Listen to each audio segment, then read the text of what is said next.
sorry, y'all. Y'all know I'm weird. Whatever. Hey everybody, what's up? It's your girl BondyBlue. So let's go ahead. Let's go ahead. Hey everybody, what's up? It's your girl BondyBlue. Okay, follow me on Instagram and let's get into the video. Right? Hey, everybody, what's going on? Let's see if it worked this time.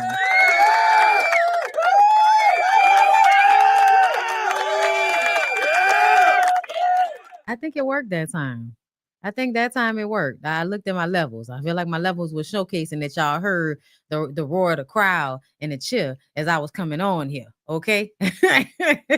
What's going on, everybody? Okay. Hope y'all having a good Tuesday. We back for another BondyBlue show. Listen, I just working, bitch, you know. We gonna start this shit, all right. We gonna start this shit, all right. First of all, okay, I want to send some shouts out, okay. First of all, shout out to Keto Rose. Okay, I finally got my t-shirt and my little cup. You heard me, my little cup downstairs. But this t-shirt was fire. So I had to go ahead and support because, you know, I like to, support my fellow content creators and these such things. So, you know, shout out to Keto Rose. I had to bust the Keto Rose shirt out, okay? Another thing, I'm about to put this in the chat. I need y'all to go and vote for me, okay? Don't trip. Vote for me because as y'all know, y'all girl is being nominated for another Boss Babe Award. Oh, yes.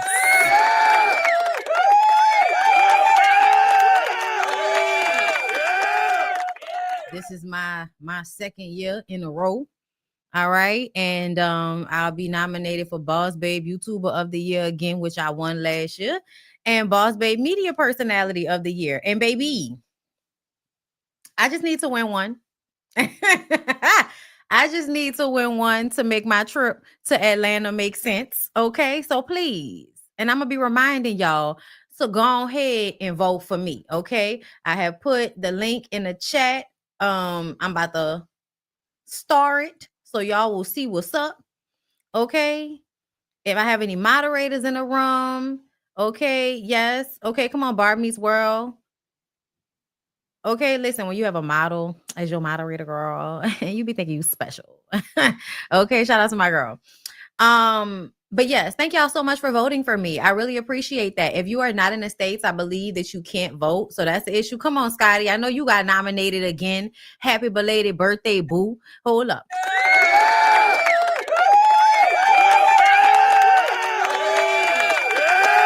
Okay, I know my boy Scotty got nominated again. Okay, because y'all know how we do this. We true to this. We not new to this. We been doing this shit. Okay, listen. So shout out to us for being nominated yet again, because you know we're great and shit. Y'all, I got some stuff to talk to y'all about, and I'm excited. I'm trying to give people a moment to come into the room. Because I need some New Orleans people to be in the room, girl. I need New Orleans people to come into the room because I'm about to try to get more involved. Like, listen, I don't live in Orleans Parish. So Reggie, I can't pull up to the city council meetings because I feel like, you know, when you live on a wank, I don't know if what you say at Orleans city council member meetings, you know, like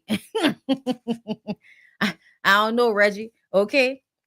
But I was out here for Super Bowl and I was listening to my people. And then I was out here as a local for the Super Bowl. And when I tell y'all, like, it was a lot. And even beforehand, I knew it was going to be a lot. And I told myself that I would not come across the river and I would let them people have it because Mardi Gras is right after. And so for me, it was like, yeah, have a good time. But please do us all a favor and, you know, go home. Go home, girl. We glad y'all had a good time, but we really want y'all to go home. You know what I'm saying?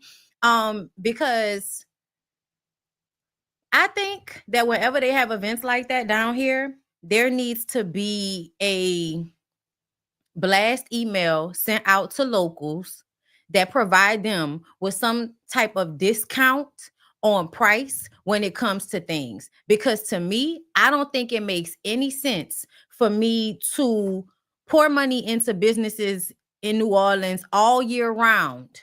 And then when some new people come in town, y'all start acting brand new. And now I have to pay inflated prices for shit that I shouldn't have to pay inflated prices for. So I just feel like next time y'all want to have a Super Bowl or a large attraction here in New Orleans, I feel like it needs to be like discounted for locals, discounted for people that already spend money here throughout the year, because you're already making more money off of locals than you're gonna make off the people that come here for the most part. You know what I'm saying? Like, yeah, they might pay that little $40 once or twice, and I pay $12 at least 2-3 times a week, multiple weeks throughout the year.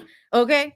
So yeah, I feel like there needs to be something that does not make the people who live here feel like they're out of place in their own city, because I think for a few of us, we kind of had that vibe, whether it was going to restaurants that we frequent, the prices of clubs, the prices of parking, just certain things that I feel like, yeah, do all of that for them people that's only here for this one time. But for the rest of us that constantly like put money into y'all pocket, I don't feel like we should be having to pay these exorbitant amounts of money for shit. And you know, that's just how I felt about it. Because at the end of the day, I'm not a hater. So everybody that was getting their money from the Super Bowl, that's great. I also feel like there's still something to be said for why do people have to sign up in order for their business to make money in the area that their business is in?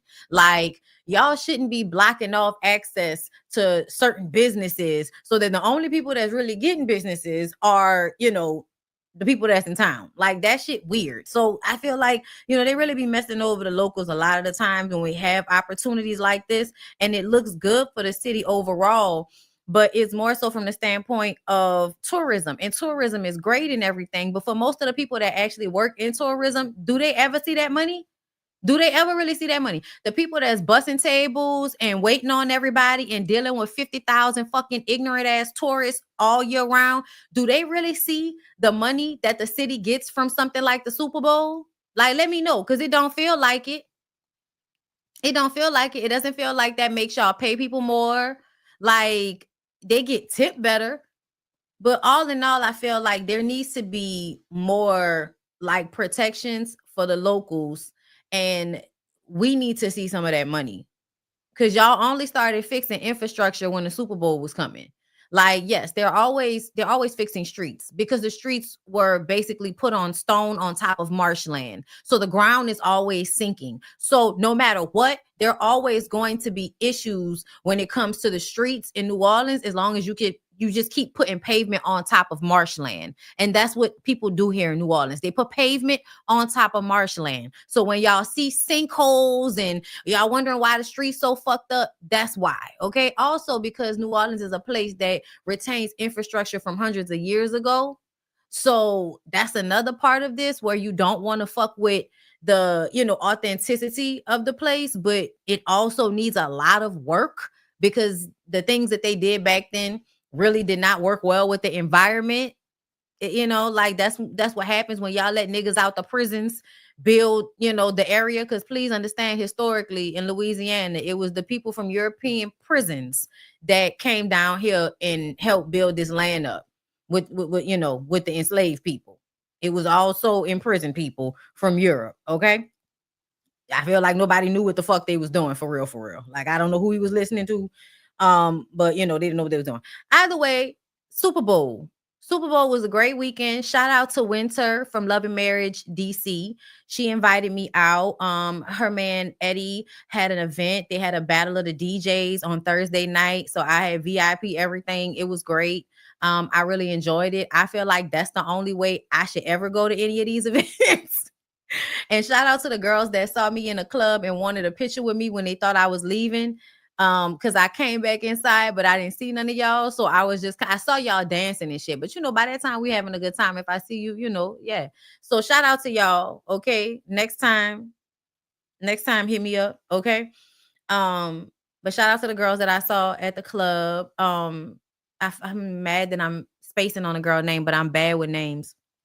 The girl that worked at Copeland's, who old man worked at the door down to the Republic. Shout out to her, okay? Because I didn't see her a few times and she always showed me love. So shout out to her.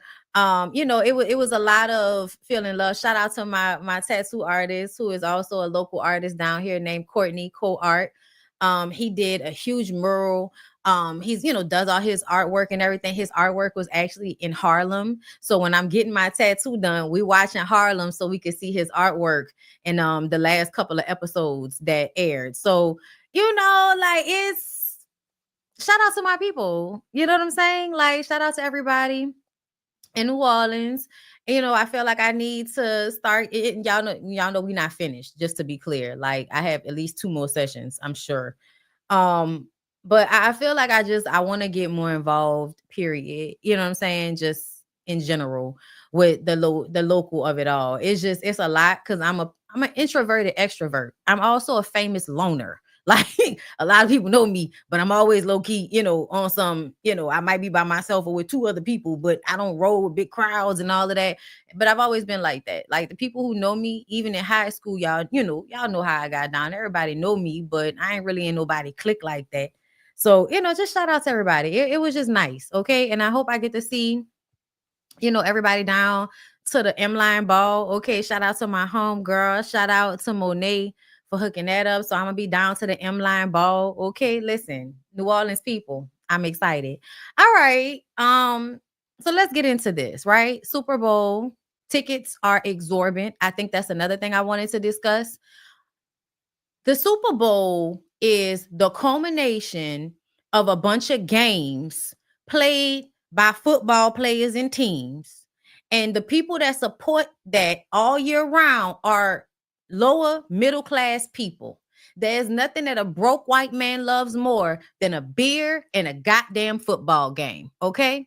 So when you look at the price for the culmination of the games and you see these prices for the Super Bowl, y'all, to me, that's another thing that showcases the elitism that is built off of poor people's backs. Because to me, it's wild as fuck that in real life, regular people buy tickets to football games. Regular people support the football games, but regular people can't afford the fucking Super Bowl. Yes. Yes. Yes, y'all. Cheapest tickets. 16, I think 1600 might have been the cheapest that I saw. And that was the day of. To me, that's disrespectful to all of the poor white men that drink, crafts beer and be down to a sports bar because they could not afford these fucking tickets. Like that's crazy to me when you really think about it, y'all. It's really crazy. I don't care about sports like that. I'm not a sports fanatic. I love a good time. So I'm always down for the good time of it all. But essentially, I don't care about the Super Bowl. So a lot of people was like, Bondi, why you ain't do media? First of all, didn't nobody call me to do media. I work. I don't just go outside and start filming for free. I don't care to do that. No disrespect to nobody else. It's just not my way. If somebody won't pay me to do something, then I'll always show up for a check now. Okay. Or if it's something where it's like giving back, not back to you as an individual, but giving back to some people, organizations, New Orleans people, the young girls down to the school, all that shit. I'll do that shit for free. That's nothing. Okay. But at the end of the day, this shit was like a corporate event for whoever already was expected to be involved. For everybody who already could afford it. You know what I'm saying? And Tasha gonna tell me after the fact, talk about, girl, I could have got you in a suite. I said, well, you ain't say nothing. You knew it was down here. Why you ain't say nothing? Okay, listen. I ain't tripping because I really wasn't trying to go. I'm gonna tell y'all, I don't feel like dealing with all of that. Okay. But y'all's president was there. The first time ever that a sitting president uses billions of dollars to secure somewhere like the goddamn Super Bowl so that he could be there for a halftime show. I hope he was there for Kendrick's show. I really, really do. Because I think what people are missing about, Kendrick's show is, and the thing, because I've been listening to a lot of people locally and outside, I enjoyed his show.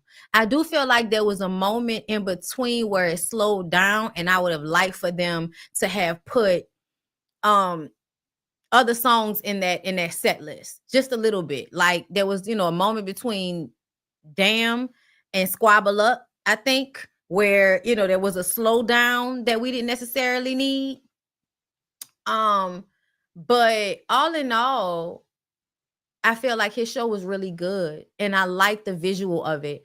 I also felt like people are speaking from the standpoint of not knowing what it is to actually be a performer. I think anybody that is really a performer that knows what it's like to have to walk a field and rap your lyrics on a mic, sing your lyrics on a mic. To me, if there was a male rap version of what Beyonce does, that is what Kendrick did. So when everybody, even my mama was like, ain't no Beyonce. I'm like, well, he's not Beyonce. He's not a woman singing and shaking her tail feather. He is a conscious rapper that is using one of the biggest stages and examples of racism that anybody has ever seen, like football. Like, y'all can say what y'all want to, but y'all know racism is football is a microcosm of how racism really works, down from the owners to the niggas on the field, and then some of the niggas that's not making as much money. So then you got your difference between people who actually are playing on the field, but there's a house nigga, field nigga mentality amongst them. Because if you're not famous, if your old lady ain't Taylor Swift, if you not Jalen Hurts with the eyebrows and shit, then you may not be getting paid as much. You have to be on that field just as much and still may not be getting your pockets lined in the exact same manner, even though you're doing the same amount of work. So the whole football thing in itself is a capitalistic distraction. Okay. And I think if we're going to be using entertainment as a distraction, then I think it's so smart to inject some consciousness into the distraction. And I believe that that's what happened there. I think that another thing is that it takes a lot of balls to be so black in a stadium of people who are really white. And if it's not for the fact that they like some black football player that's attached to a team that they like, they are racist and they don't like black people. And if it's not hip, they don't know about black people or what black people are doing. Okay. So I think it was a huge statement. It took a lot of balls to make those types of statements about how black people are treated in this country, period. Samuel L. Jackson playing Uncle Sam, being a character to try to keep the niggas in line. Oh, that's what we like. Play the Luther song. Don't come up here with all of that turn this TV off shit.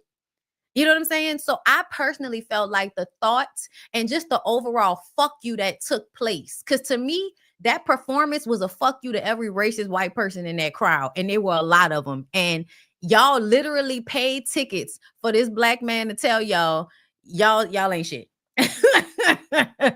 Like, I think that says a lot. I think that in a capitalist society, to make a whole bunch of racist white people pay to watch a nigga tell them they ain't shit, I think that we have to find our bright moments where we can. And I believe that is a bright moment. All right. Just as looking into the camera and saying, say Drake, and not having to say the pedo word, but we know, so we didn't care. And then having everybody all over the world at the same time saying a minor. Then him having a lowercase a on his chest. Okay. Then having Serena Williams come out there in foundation that matches her skin tone and a blonde that works with her skin tone. Y'all, so many good decisions were made in order for Serena Williams to come out and perform. And I saw Stephen A. Smith talking about, she need to be worrying about her family. Nigga, I could worry about two things at the same time.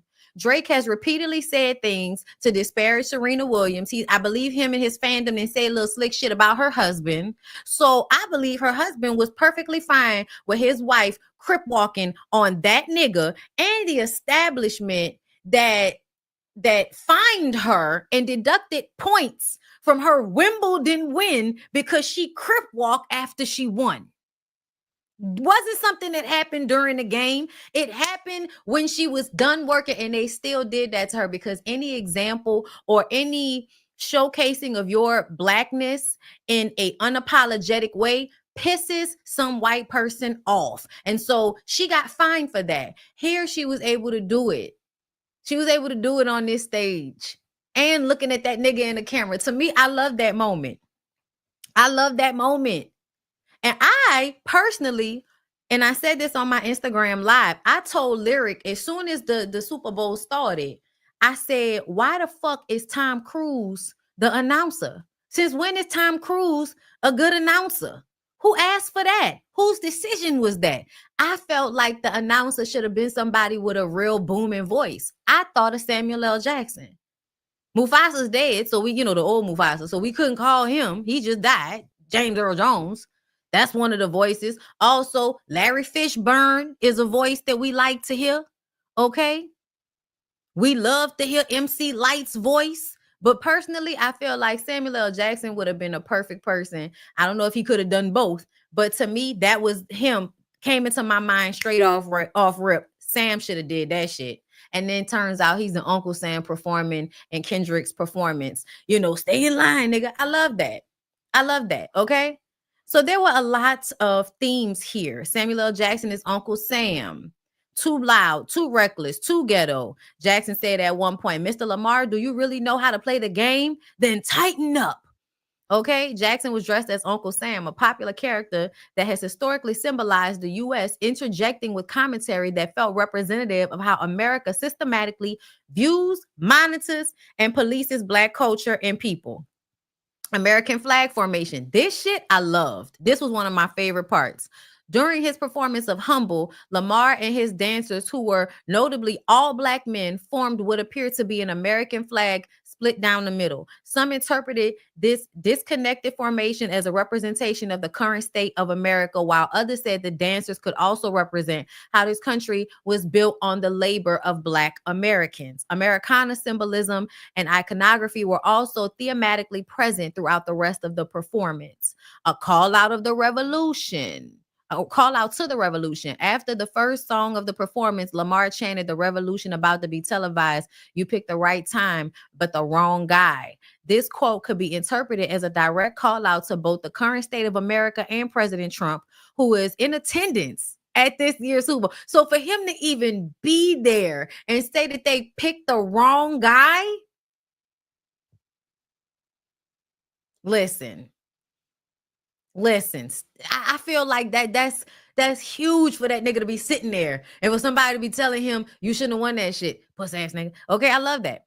A red, white, and blue wardrobe throughout the entire performance. Lamar, SZA, and the dancers were decked out in red, white, and blue colors. Another nod to the Americana symbolism presented throughout the show.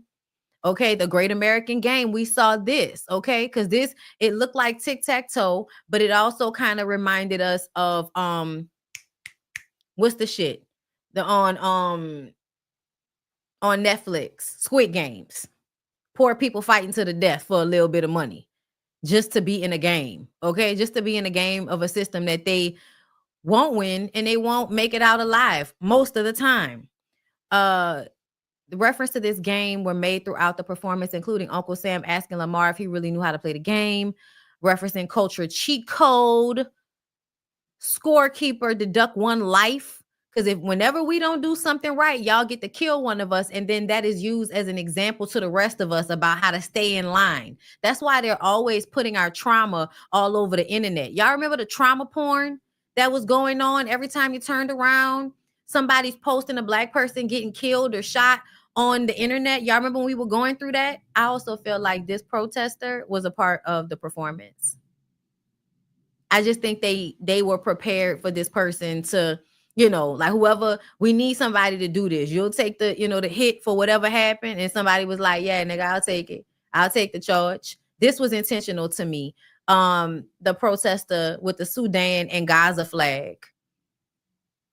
Yeah, that was a part, to me, that was a part of the show, especially because it was a Black man. It wasn't somebody else. It was a Black man. To me, that was a part of the whole thing. Okay. SZA's performance, Luther, and then the song All the Stars for Black Panther. I think that might have been a moment that it slowed down for me, the All the Stars moment. Okay. But then, the game over and all of that. People took to social media, blah, blah, blah, blah, blah. I loved it. I thought it was great. I thought he did an amazing job. I love the statement that he made. Like I said, all of the different ways that he made statements.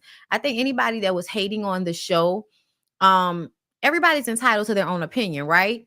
I also want to play this for y'all. Everybody is entitled to their own opinion. So if you didn't enjoy the show, if you don't like Kendrick, if he's too woke, which is the weirdest shit for black people to say, I feel like all black people never need to use the word woke the way white people use it, like as some type of sarcastic, bullshitty ass, oh, you're woke, like y'all are making fun of somebody for having an understanding of what's going on around them. Like, how do you make being awake a problem? Like, y'all are weird as fuck. The fact that you don't realize how you are showcasing how you want to control the masses by trying to make the word woke a slur, when what it means is to be aware, to be awake, to know what's going on around you, as to be a part of what's going on around you, and not just stick your head in the sand and act like it's not happening and allow your destiny to basically be given to you by other people. Like, understand. Understand what's going on around you. Like that's basically what this was about. And so I respect people that felt like, oh, it was too deep for them. They didn't like it. I think that before I play that, let me see. I might have saved it. Yes, Jermaine Dupree says something great. He said, I'm happy as people saying they didn't like the halftime performance. Maybe we could get back to the separation of music and stop letting the internet gumbo everything. Real rap shit ain't never been for all y'all. Meaning that at the end of, like, yeah, I understood what he said. This was not a diss to Kendrick.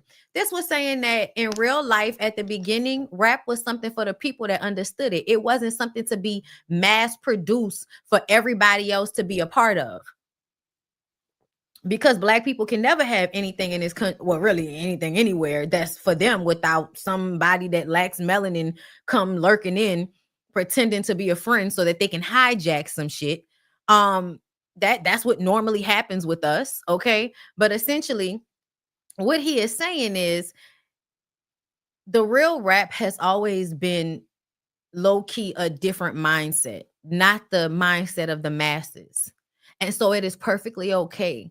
And it is just right that some of y'all don't get it. It is just right that some of y'all don't understand it. Like, that's perfect, because it showcases that everybody is not on the same level with their wokeness, with how they think, with their intellectualism. Everybody's not on the same level. That's fine. That was made present. That's, made obvious to me by how a lot of people voted. That we not all, that the common sense I thought we had is not common at this point. You know what I mean? It's not common. So yeah, I appreciate this. Yes, rap, not hip hop, soul music, message music. Okay. And to me, hip hop and rap are essentially the same thing, except for you want to call it something different. Because at some point, I feel like hip hop was more enlightened. Rap became more about struggle and street, and it took a turn. You know what I'm saying? Whereas hip hop at the beginning, you talking about enlightening people, like making them understand more about their history. That was another thing that took place a lot more in music back in rap music in its infancy, was artists being smart, artists being the children of the Black Panther Party. So these are the children that have read the books. These are the children that know what really happened. And so they tell us the true story in the music. I think we're all confused about the school system. The school system has never been telling us the truth. It's just the fact that a lot of us had other ways, you know what I'm saying? Other ways of getting the truth of the information. And rap, hip hop was a way to do that. You know what I'm saying? So yeah, shall I think about Arrested Development, De La Soul, all them niggas, like, really back in like the early 90s. Like, they really were trying to teach you something with the music that they made. The shit is different now, and that's why it's all a distraction. It was meant to like put some smart shit in there for y'all, to help y'all. Like, that's what it was meant for. But let's get into this, because I thought this was fascinating as well. So in my opinion, the most underappreciated part of the Super Bowl performance is Samuel Jackson as Uncle Sam. Like, yes, he's a famous actor, but I'm assuming most of y'all don't know that this man used to be so radical that he once held MLK's father as a hostage as a part of a protest. And just to be clear, I'll say that again. This is MLK Jr., and Samuel Jackson held MLK Sr. as a hostage. So back in 1969, Samuel Jackson was a student at Morehouse College. At that time, he and other students locked the Board of Trustees, which included MLK Sr., in a room. They refused to let any of them go until they addressed the deep racial inequities that existed at the school. Now, even though Morehouse is an HBCU, it was still mostly run by white men, and its leadership structure was disconnected from the needs of Black students in the local Black community. In his own words, Jackson said, "Morehouse was breeding politically correct Negroes. That was their trip. They was into making docile Negroes. We wanted a Black Studies department, but they wouldn't do it." And in case it's not obvious, the tension between a young Jackson and these trustees should sound familiar. Because what was the tension between Kendrick Lamar and Jackson's character at the Super Bowl performance? Now, going back to the story, in the building while locked up, MLK Sr. started to have chest pains, and Jackson had to make a tough choice. But instead of giving up, opening the doors, and letting everyone out, they instead just decided to lower MLK Sr. out of a window so that they could continue the protest and keep the other trustees inside. They weren't backing down for any reason. They eventually won, and the board agreed to a lot of their demands, including creating a Black Studies program. But Jackson and the other protest leaders were suspended from the school. Both before and after this moment, Jackson had done a lot of civil rights work. He was an usher during MLK Jr.'s funeral, and he later befriended Stokely Carmichael and other Black Power movement leaders. And this literally went so far that Jackson was buying guns and preparing for armed resistance against the United States government. This was until the FBI threatened him with death and Jackson's mother forced him to leave Atlanta. Now, decades later, the same man who fought against the establishment is now embodying it as Uncle Sam in the Super Bowl performance. That's a full circle moment. Because on one hand, we should know that Jackson does not represent the ideals of this character in his real life. But on the other hand, it forces us to ask, what happens when revolutionaries grow older and sometimes become representative of the same establishments that they once fought against? Whether it's because of trauma, wisdom, or other lived experience, why do they sometimes do everything they can to mold the youth to be more acceptable, as Jackson's character does in this performance? Well, that was my takeaway, but I want to hear yours. That, y'all, that was like top notch to me. I had no idea about that. So shout out to Samuel L. Jackson, who has always been one of my favorites. Like, I've always loved him. So I was excited to see him. I love that Black history lesson for us, girl, because we didn't know. All right. And with that being said, let's get into the remainder of the topic.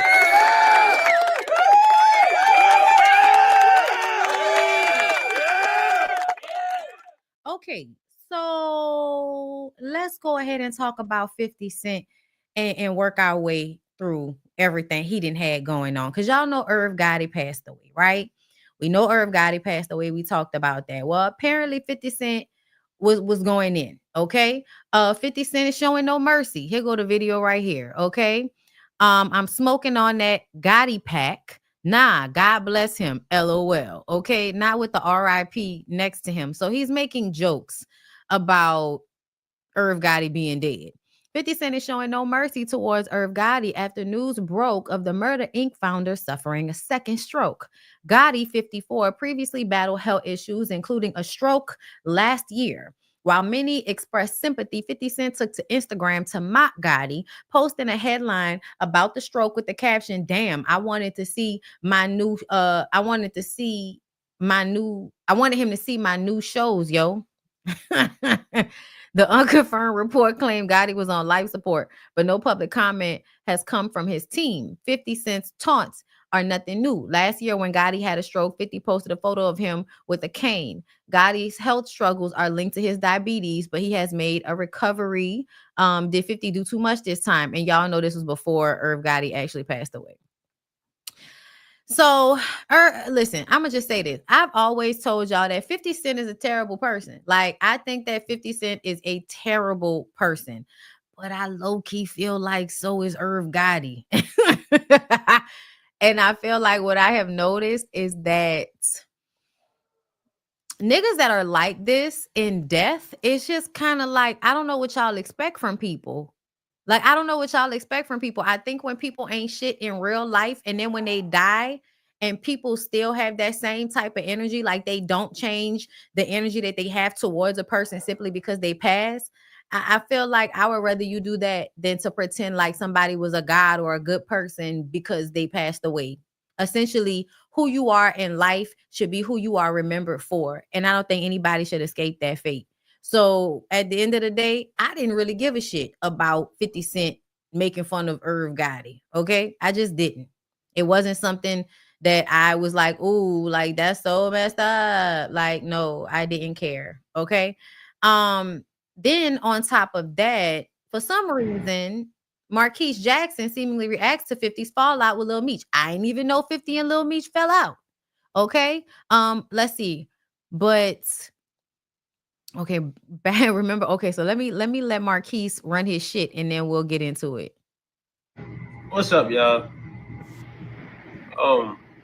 I woke up today and I had this overwhelming thought in my head, and I think like something is telling me to tell y'all or share this message with y'all. So I feel like it's somebody out here, or maybe it's just a bunch of people out here that need to hear this. And it was like, you thought you were special. You really thought you were special. Who told you you were special? You thought you were special. What's up?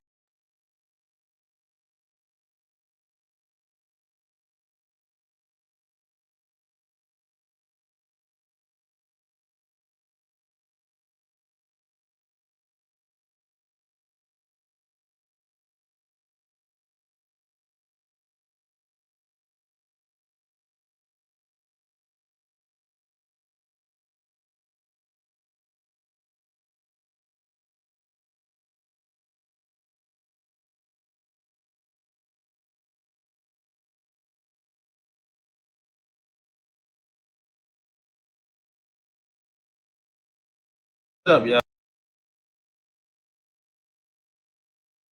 Oh, my bad, y'all. I'm sorry. I'm gonna just repeat myself. Y'all, I had no idea that him and Lil Meech had fell out. But it's, remember back in 2022 when Lil Meech inserted himself in Marquise and his father's 50 Cent drama. Since y'all think $6,700 is so much money, someone tell my pops I will pay him $6,700 for 24 hours of his time.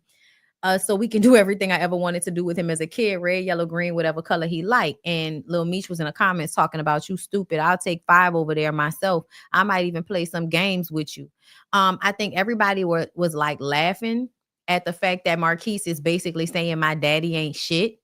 Acting like that child support that he finally was able to stop having to pay for me, like, was such a big deal. So he put out the $6,700 in entitled and put it on the floor and posted a picture, and everybody was trying to clown him for it. I remember this, and I remember feeling like at the end of the day, I don't know how anybody could be mad at Marquise for how he's responding, because essentially this nigga ain't shit. 50 Cent ain't shit.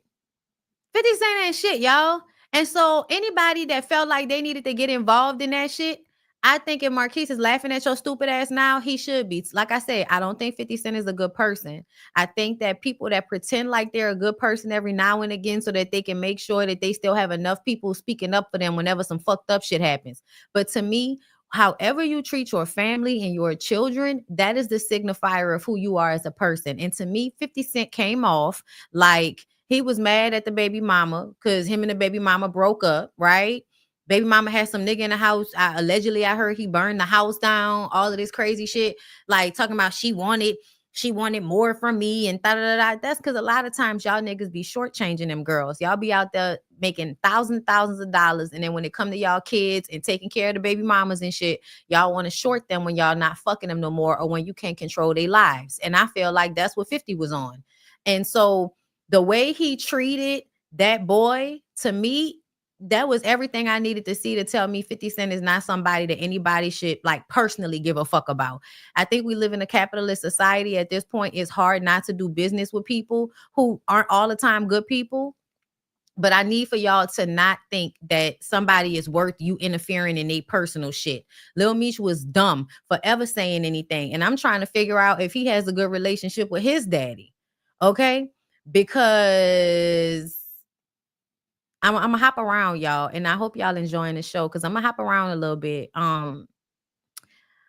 But Meech, let's go to Meech. How long was Meech in jail, y'all?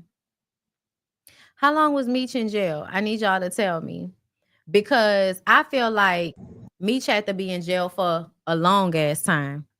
I feel like Meech had to be in jail for a long ass time. So I'm gonna just tell y'all this off rip. I feel like sexuality is a spectrum. And I think when niggas go to jail,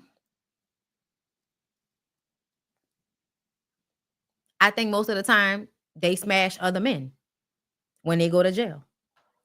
And then when they come out, there's a level of femininity in the way they present themselves that becomes obvious. There's there's somebody out there, a local rapper, if you will, that spent a lot of time in jail and he got out and everybody was online. Like, what's going on here? And I'm like, y'all know what's going on here. Y'all like to act like, it's very confusing to me how the Black community, especially hip hop street life, is very homophobic. But y'all love for niggas to go to jail. And I hope y'all know that niggas fuck each other in jail. So it's very weird to me when everybody's like, oh, street life, that nigga went to jail, brownie points. And, I'm also homophobic. Like, it's very, very, like, it's very weird to me. It's very weird to me how y'all love doing shit to get y'all in places where y'all end up having to fuck men. I don't know what's going on. But to me, I feel like I'm seeing what I'm seeing. Okay. And I think it's weird because I think y'all put niggas on pedestals for the wrong shit. And then they get out of jail and they come to us with some type of bullshit and we supposed to act like we don't see what's going on. I'm just going to pray for everybody. I hope everybody all right and doing things that they want to do these days. Okay. Don't oppress yourself. I keep telling y'all sexuality is a spectrum. Y'all don't believe me. Y'all think that people are one or the other all the time. And I keep trying to tell y'all that's not how that shit works. Different times in your life, different things might happen. Hey, I didn't say any names. Okay. We're talking about Meech right now and the way he drew on that goatee. That nigga drew on that goatee like people used to draw them thin eyebrows in the 90s. Y'all remember when your mama used to take her black eyeliner and draw like a thin line and, like right across there for the eyebrow that was real hot back in like the 80s and the 90s for you to have some thin ass brows, right? Bitches would shave off their whole brow and then draw it back on. Some of the craziest shit, right? To me, the way women used to do that back in the day, that's what he did with his beard. Okay. Then he went and colored his hair because he don't want to look his age, which makes him look even more prissy. Okay. Like, it make you look prissy when you go and color your hair and all of that because you don't want to look as old as you are. Nigga, you old. You was in jail for 20 years. You somebody grandpa, bruh. Your son is the one that's on right now. Barely. And what the fuck is that on Rick Ross' face? That nigga got Velcro on his beard. Either way, I guess, I don't know. 50 Cent was mad that Meech was over there with Rick Ross and his Velcro beard. And so he posted this, I think I'm Big Meech, and it's a rat. And then this is Big Meech responding. I wasn't going to address this because I'm not trying to let nobody trick me off the streets. But I never folded, never told, never will. Death before dishonor, always with me. So I'm doing this for my loved ones and the support of my friends and family to come out to the Amaran Arena, February 13th. That was it? I'm so confused. It ended up being an ad for something. Girl, when I tell y'all, I was like, wait, when did it turn into an ad? It absolutely looks like a hostage video. Where are the comments? The people was posting in the comments down. Maybe it was on another post I saw about it.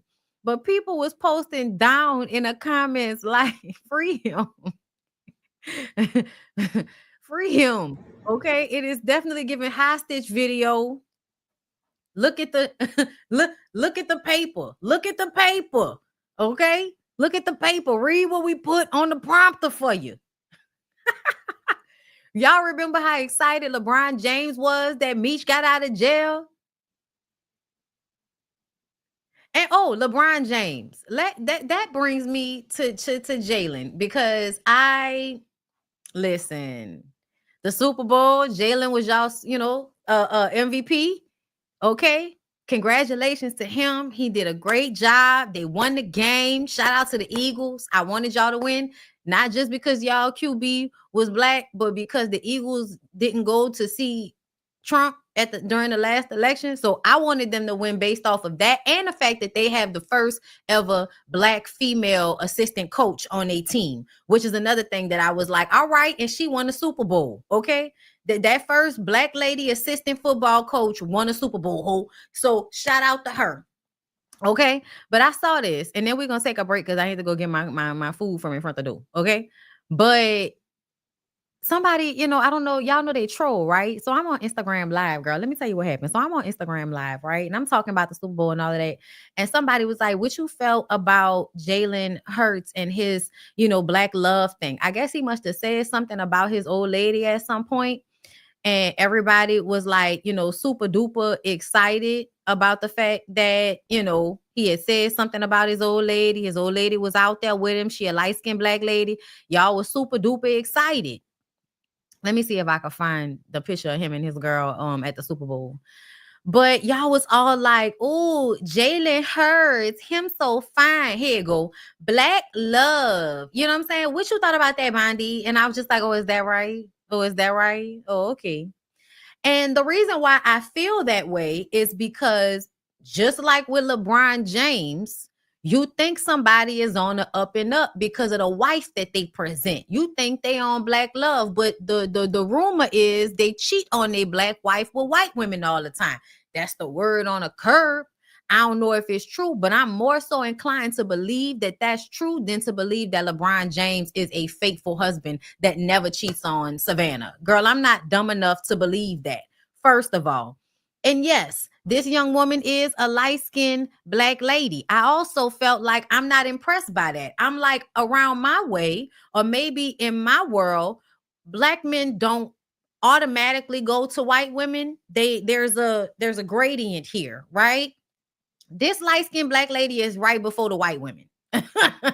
Okay. On the scale of how pro-black or how outside of stereotypical norms you are, like, I give people on pats on the back or brownie points when they act outside of societal norms that have been impressed upon them. So for me, if he was with a dark-skinned woman, if he was with a plus-size woman, like if he was with Angie from Harlem, if a beautiful black woman that looked like Angie from Harlem ran her fine ass down there to wrap her arms and her titties around Jalen, and he was all on her and loving on her, then I would have been like, okay. Then I would have been given a little bit of brownie point, okay? Even though I feel like you can present anything to us and still not really be fucking with that. So that's another reason why I'm never going to be too excited about who these men present to the world, because we all know that they could present a certain woman to the street, but they gonna fuck anybody and they'll impregnate anybody. And then that makes me feel like, why do we care about these types of things? He won the football game, bitch. I don't need him to make proclamations about loving, black women because he won a football game. Like, y'all weird about that shit. So she's biracial. Either way, like, they was really like, somebody was in my comments mad because I'm not like all excited about that. And I'm like, girl, it's 2025. Who the fuck is still excited when y'all find out a black man likes a light-skinned, skinny black woman? Like, what are we talking about? That is a norm. That is a norm for a black man to like a light-skinned, skinny black woman, biracial, whatever. That's not the flex y'all think that it is. It's not. So I was just like, I want everybody to calm the fuck down on the dick riding. And I said this, y'all do too much behind other women men. Like, you literally in the comments mad at me because I'm not super excited about another woman's man. Like, the fuck? Girl, no, I'm never gonna be that excited about some other bitch's man like that. That's wild to me. If he makes a choice as a black man to be with a black woman, even at this state where we know that's usually may not always be the case, that you be with a black woman as a successful football player, okay, but I still don't give a fuck. Like, that don't do nothing for me. And then, oh, what about his all black management team, or his all woman? Because they said some shit like that, because they I guess they was mad that I just wasn't slurping up Jalen Hurts' dick because somebody wins a football game that I don't really care about. I'm just being real with y'all. I don't pretend to be into sports because everybody else pretends to be into sports. A lot of women are into sports because their men are into sports, and that's great for them. But that's not impressed on me in this household. He can put it on, but it's not impressed on me to be some diehard fan or some shit like that of football. So I'm not about to pretend like I care about shit that I don't really care about. That's great for them. Okay? At the end of the day, he puts his team full of women, and that's great. That's actually smart. It's actually smart. But you know what another thing that it does? It worries me how many of these women he may be fucking if I was his fiance, his wife. Because what we've noticed, hello, Nick Cannon, is that the assistants, Diddy, the white girl assistants, are cult members. Like, y'all don't know these people? I'm just being very clear. I don't know these people, but I'm telling you why I don't get excited when I see shit like this. I don't get excited because essentially, yes, it is probably the best thing in the world for him to have all women working for him. But I can pretty much guess that some of those women are fucking him, or want to, or he wants to fuck them. Either way, y'all get real excited about things that I look at from a different standpoint. And what I've noticed about men that like to surround themselves with women sometimes is that they surround themselves with women because women will do anything for you. If women fuck with you, if women feel like you a good guy, they'll go above and beyond for you in a way that men will not. It is, especially in business, To me, a good-looking famous man can always get some assistant, PR person, whatever the fuck, to fall in love with them if they are the type of man that has that energy around them where a lot of women are into them. That you will hire women and those women will want to fuck you too. So what does that mean? What does that mean? And that's what I'm saying. I'm not putting nothing on Jalen because Jalen could be, faithful. Jalen could not be a whore. You know what I'm saying? Jalen could be completely above board. He's a great football player, but I'm not about to jump off the curb about the type of man that he is simply because he has thick eyebrows and he won a Super Bowl and he surrounds himself with women. And that's what some of y'all are doing. Y'all are jumping off the curb. Okay? In one way or another. And I just want everybody to calm down. That's all. I just want everybody to calm down. Okay? Congratulate that man. Be happy that he won. Happy that he is going to be making more money now. All of that shit. Happy for his old lady because she is a black woman, biracial, whatever the fuck, like, be happy for them people. Absolutely. But the dick riding, no. I want everybody to calm down. Okay, yes, he had a beautiful purple suit on before the game. Beautiful purple suit. He be dressed down. Them eyebrows be on par with what's socially acceptable right now because y'all know we into the thick eyebrows right now. Okay? You a little color struck, but okay. Am I color struck? Where would you get that from? I don't think I'm color struck at all. I actually think I did a lot of work on myself from childhood not to be like that. However, I think what you're confusing is me pointing it out in other people because I recognize that is how the bulk of other people respond. I'm just pointing out what I feel like is happening here. But yeah, no. That's not a reflection of how I feel about people. This is my commentary on Jalen and how people are responding to him. So I'm just, I don't know. I'm confusion. I'm literally speaking on how I am not bucked up by these types of things. Okay. Like as a lighter complected woman, I very much notice how people act as if being lighter means something more than being darker. And so for me, it is not excitable for him to, you know what I'm saying? Like that's not outside of the status quo the way it is trying to be portrayed as Black love, as if it's something outside of a status quo, as if his woman is not a preference of some sort. You know what I mean? Again, light skin, thin, like that's a preference, sweetheart. I know that that's a preference because I know how the other side of women feel and how they are treated and what they are told, what they're being told from men. So yeah, I'm definitely going to speak on how I feel that other people are responding to light complected people.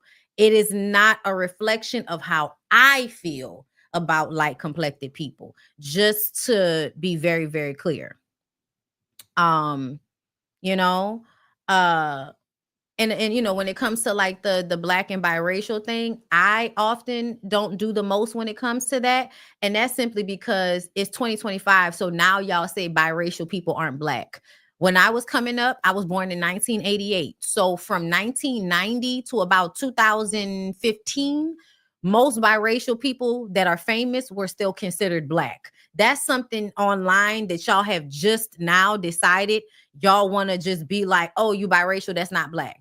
A lot of y'all are just now coming to this conclusion. And then your argument is, oh, the one drop rule. Having a whole Black parent and a white parent is not a one drop rule scenario. So stop with the bullshit. I say Black and or biracial, they are interchangeable to me. It makes no difference to me because when I was coming up, if you were biracial and you look like a Black person, then you're a Black person.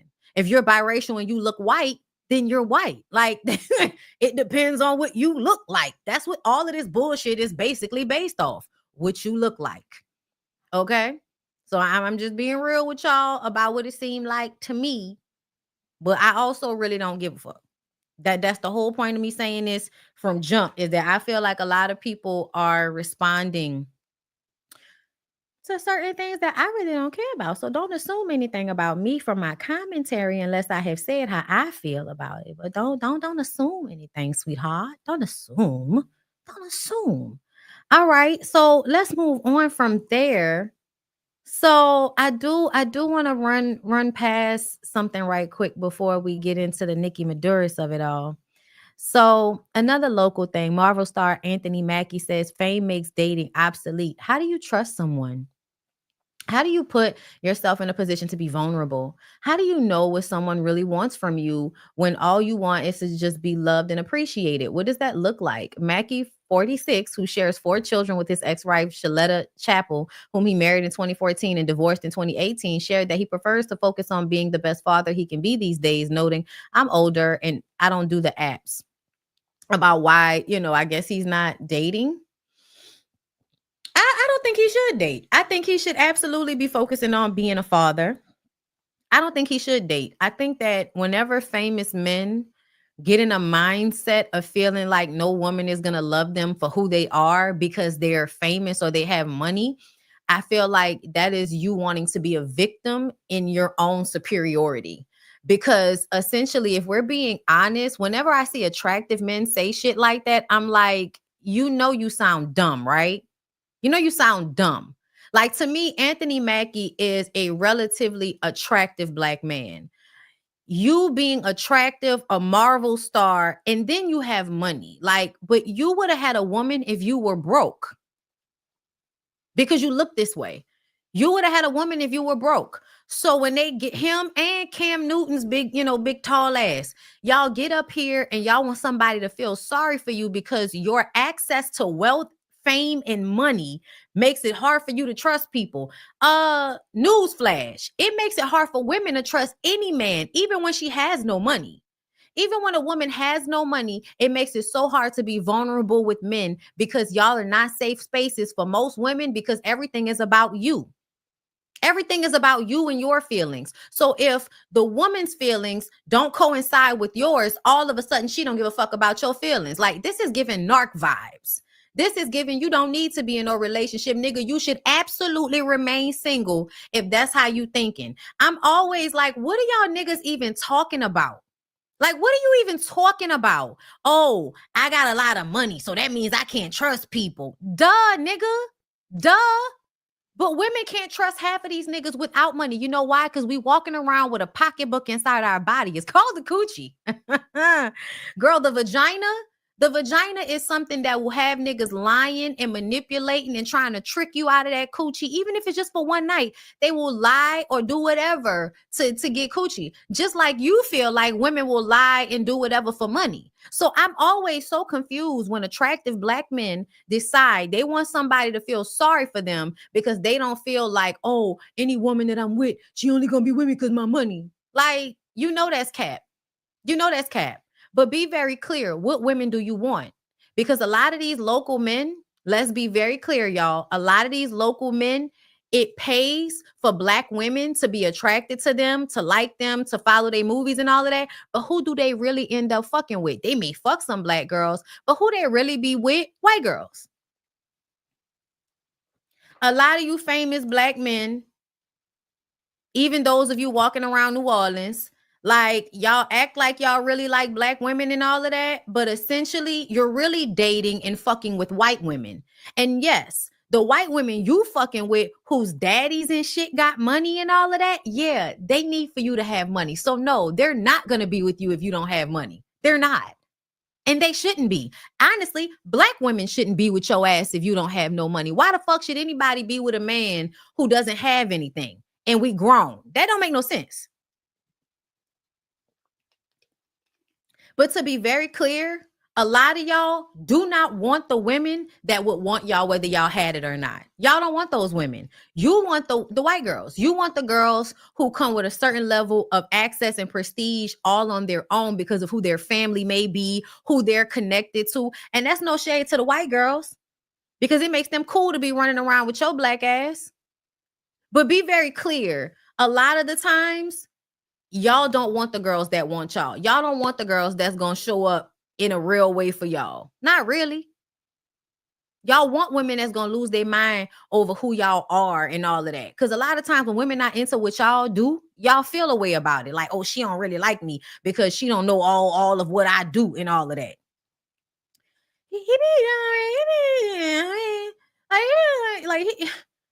Please understand how much I have loved Anthony Mackie over the years. Ever since She Hate Me, he's been one of my faves, right? But like the way he move around town, the way he responds to people, it gives you have a bad attitude. Like you have negative fucking energy. Like I saw him and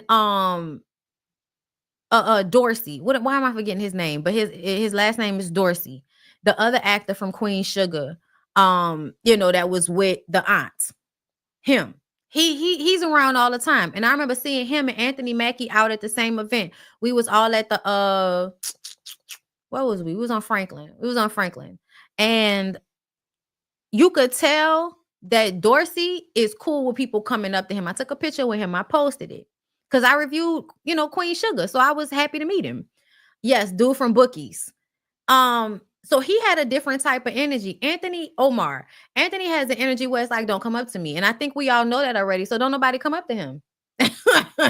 Some girls might, the little young, thirsty. Oh, he famous. So let me get a picture with him. Like, girl, no, I'm all right. I'm okay. I saw him and went straight to Omar. Hey, how you doing? Like, we're not doing this with you. But that was funny. Also, let's move on. Another thing I wanted to get to. Girl, what the fuck? Y'all, what the fuck is this? We about to talk about this in a minute, but I got to take a break, so I got to go get my shit from downstairs. So can y'all do me a favor and add to my massage fund? Because I'm going to need one. Anywhere you go, give it all.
Okay, I'm back.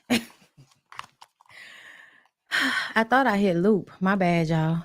I'm mad. I ordered and they didn't get my order right. They did not get my order right. I'm mad. All right. Give me a moment. Because they didn't piss me off. So, Ocho revealed he had penile surgery. Let's leave. Small story. I was in high school at the time. Oh Lord. And I was losing my virginity. So we had engaged in horizontal activity. Yes. Not vertical? No, it was horizontal. Okay. Matter of fact, it was vertical. Go ahead. Keep going. And she got to the point where we were in action, and she said in my ear, "Go deeper. Stay with me now." And what hurt me is I was already all the way in.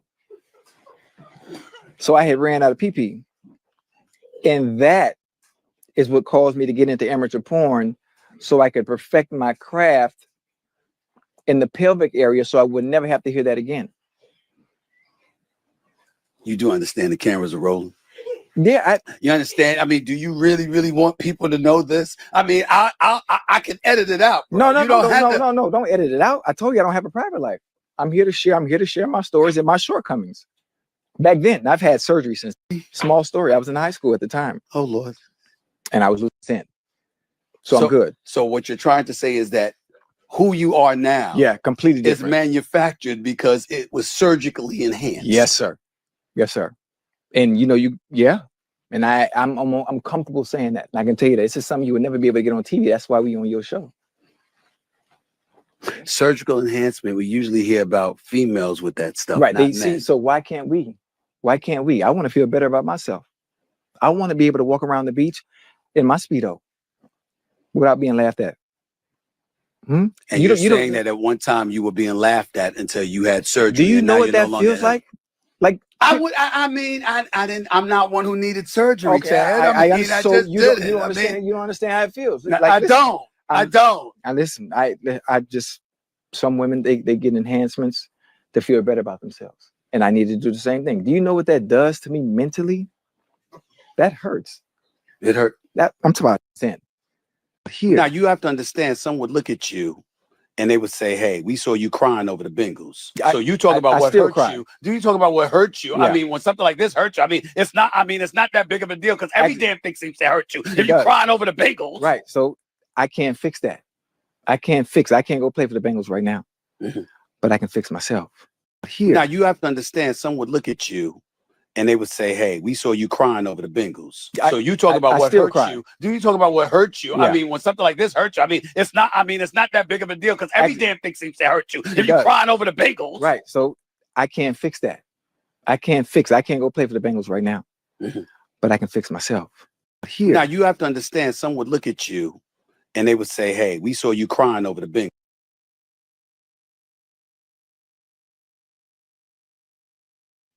I'm going to tell y'all, I do not believe this is true. I don't believe this. I don't know why he said this. I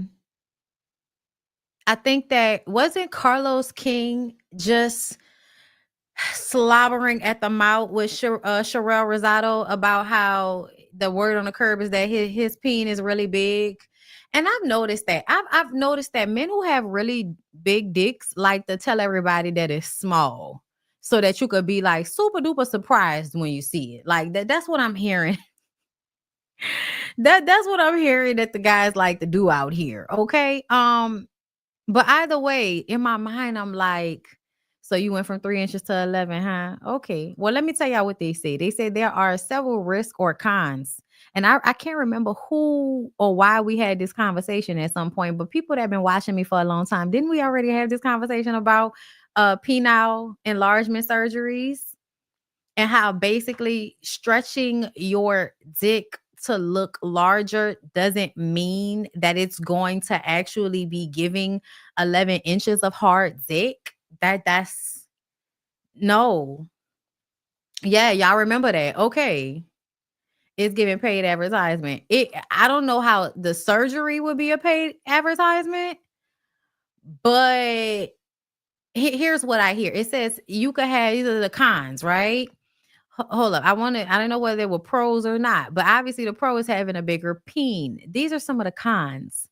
Needing additional surgery that may lead to making the penis shorter, having a bend or kink in the new penis shape due to scarring, loss of sensation or pain in your penis, erectile dysfunction, getting an infection, dissatisfaction with results. Penis is not as big as you expected. Some procedures do result in increases in penis length and or girth if you have reasonable goals and expectations of the procedure you choose. Then you may feel more confident and self-assured than before.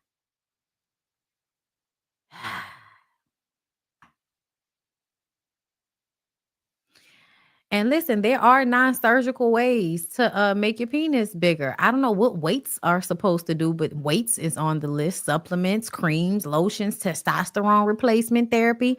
Isn't that what Eugene did? Girl, listen, I'm going to just tell y'all, in real life, to me, ideal is like 6.5 to 8. 6.5 to 8 are your ideal dickage, like, you know what I mean? And you know what I mean? Like that's that's the spectrum that I feel like works best, because once you get into the 9, 10, 11 range of big penises, now you have pillow princesses. Now you have niggas that have penises that are so big and they know that they're big, that they're really a lazy lay. Like they don't know what to do with them. So like to me, you know, oh, y'all saying 5? Okay, so like 5 to 8 is a spot for most women. Anything beyond that is ridiculous and uncalled for. Yes, big and boring. Just laying on your back.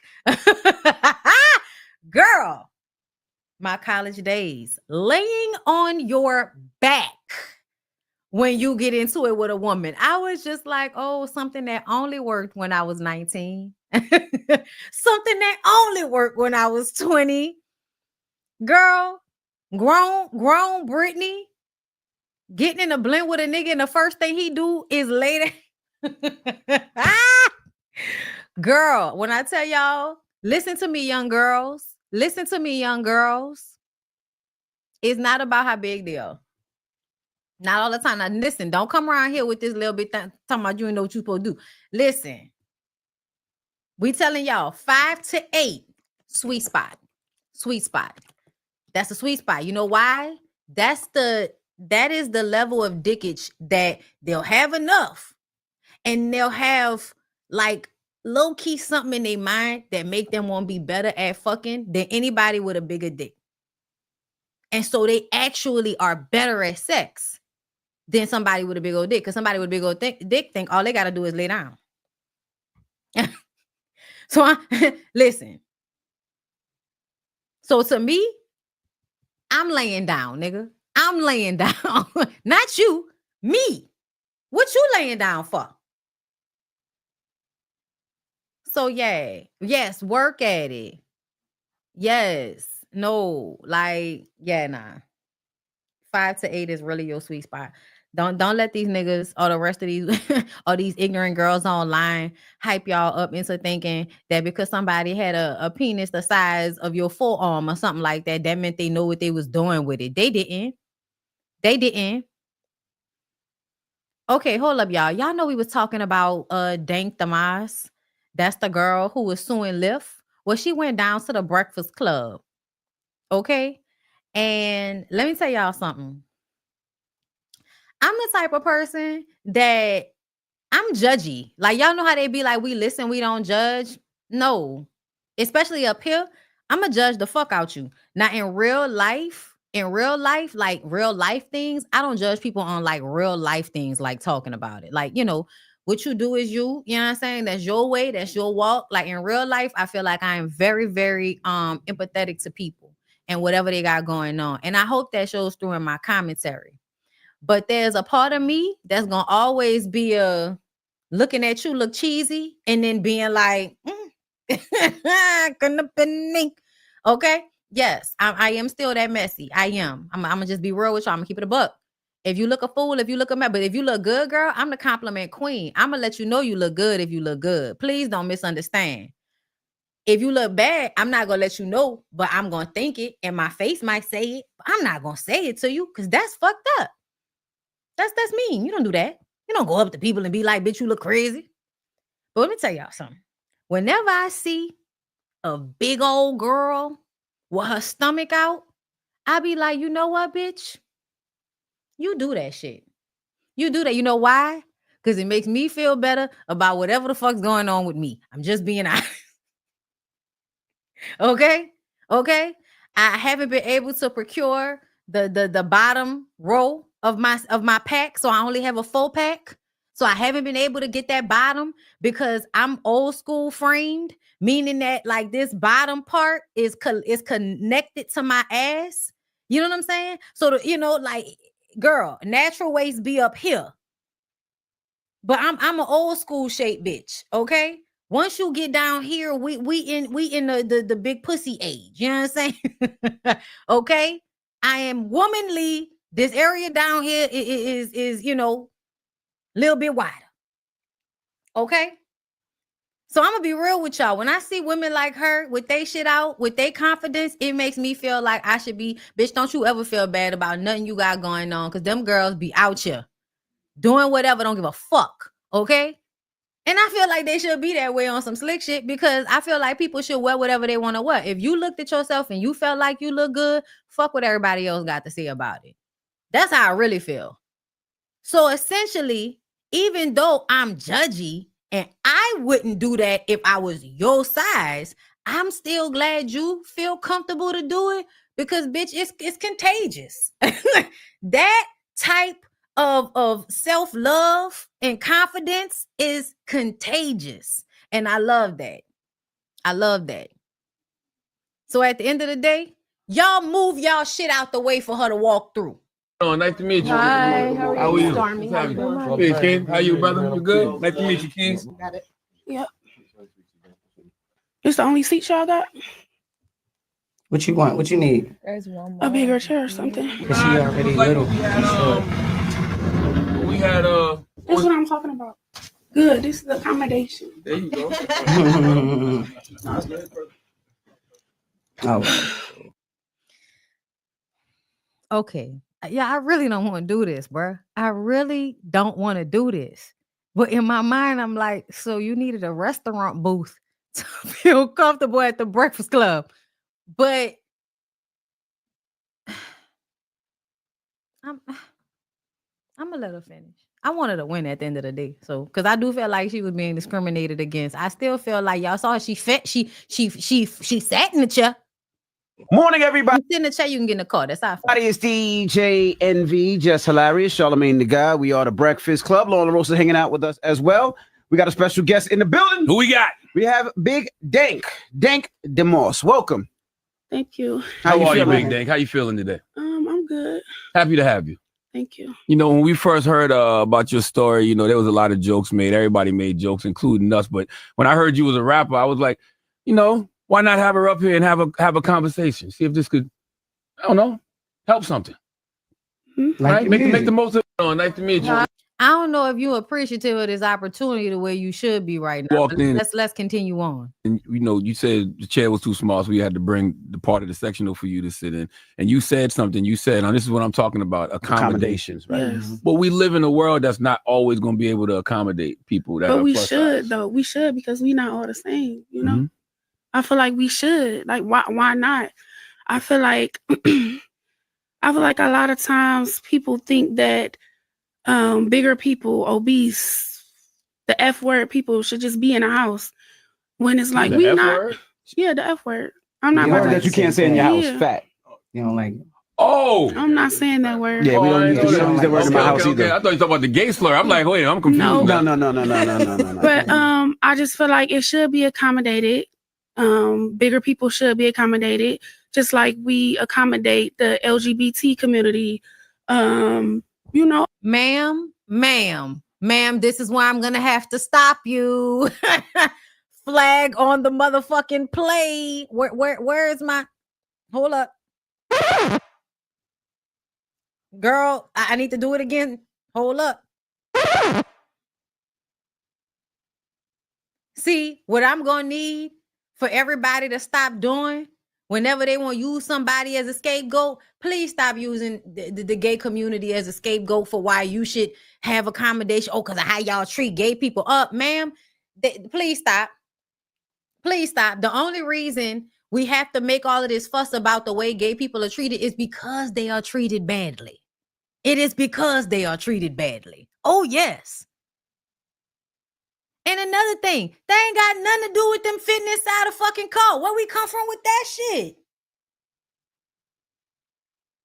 You know how gay you gotta be for somebody to refuse you in a car? That don't match. All those other communities, I just feel like we outside. You know, if we inside, is walked in and we. Wait, there's more. Regular cars. Yeah, I always order the regular cars, and I feel like I don't have to order an Uber XL or a Lyft XL. I feel like I don't have to do that. Like That same car was a Mercedes. To the mic, brother. And, the same car was a Mercedes, and it's the same car that her best friend has, and she rides in that same exact car all the time. So that's why when she saw that car, she said, "Okay, I can fit in that." Like big people know what cars they can fit in. Do they though? Yeah. Oh, yeah, we do. I can fit in any car. I bet she knows she can't fit in a Corolla. She's not gonna embarrass herself like that. I got a. Why was Just face like that? Why was Just face like that? What I got? You got Little Lincoln. You got. Just get big. Yeah, I got a little Prius. I can fit in there. You can't fit in no Yes, Prius. I can. I can fit in there. She just told you that she said in a PT Cruiser and she was. Yes, I did. I was in a PT Cruiser. Yes, I was. We was in an escort. If they had 4 doors, I believe it. Like y'all, it's a car. It's not a buggy and a bike. It's a car.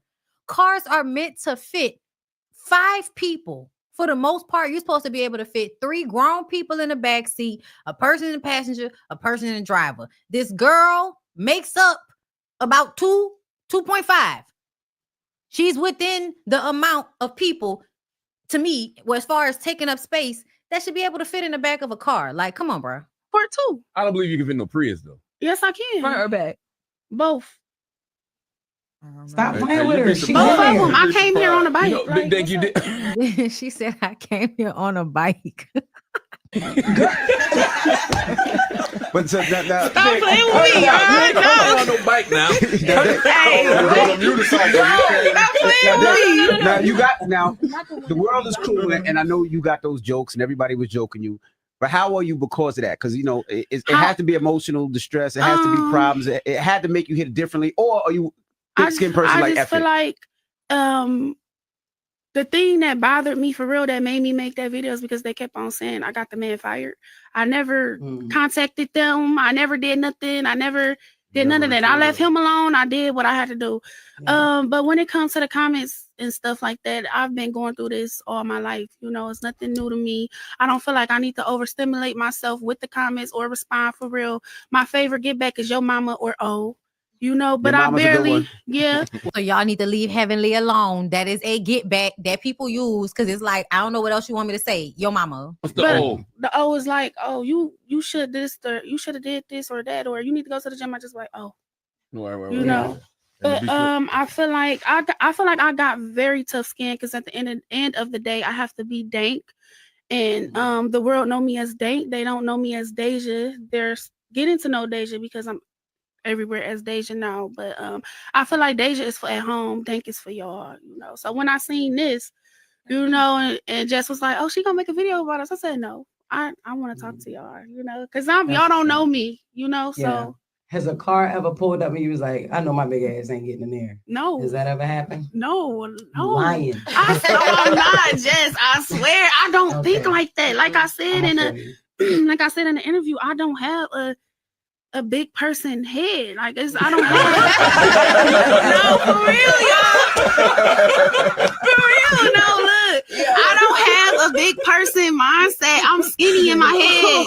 I'm skinny. Like I said, I go to the gym. Okay, so this is what we about to pause. So you skinny in your head. So if we can say skinny, why we can't say fat?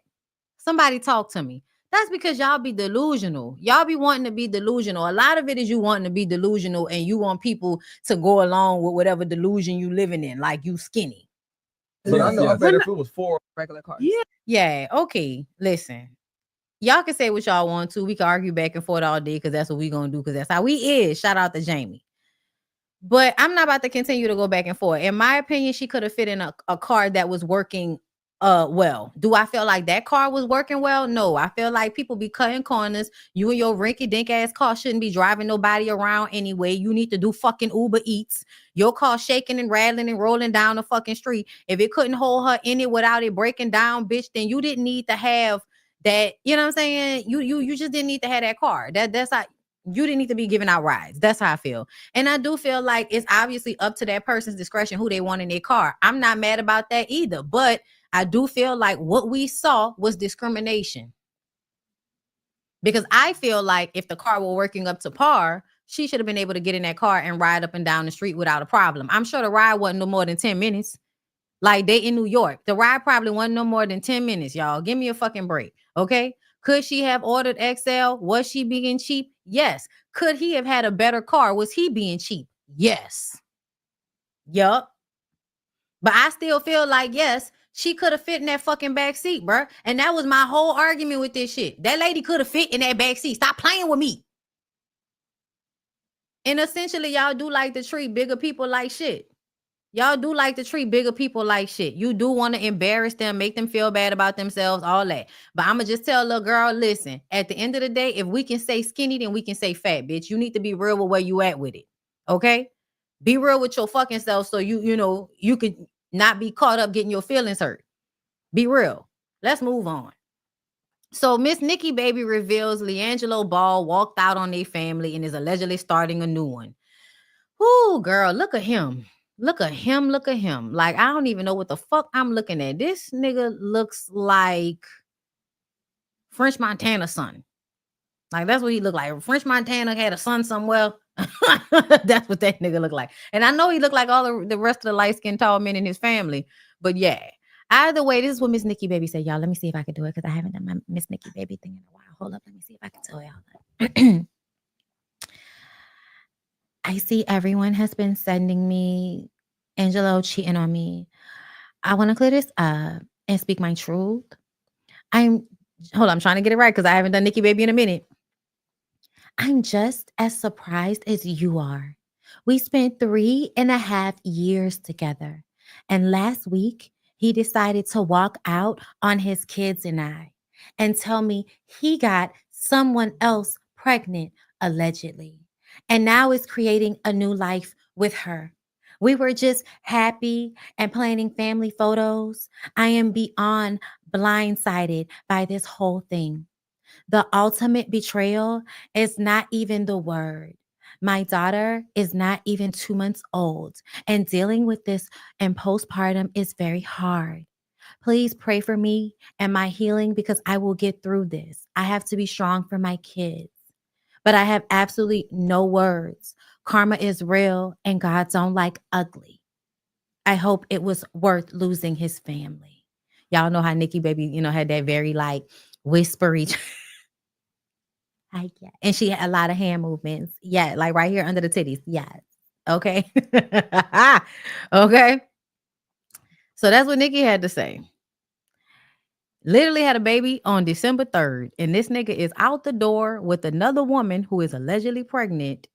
Not even, 2 months later? 2 months later. 2 months later. That's wild. So this is the woman.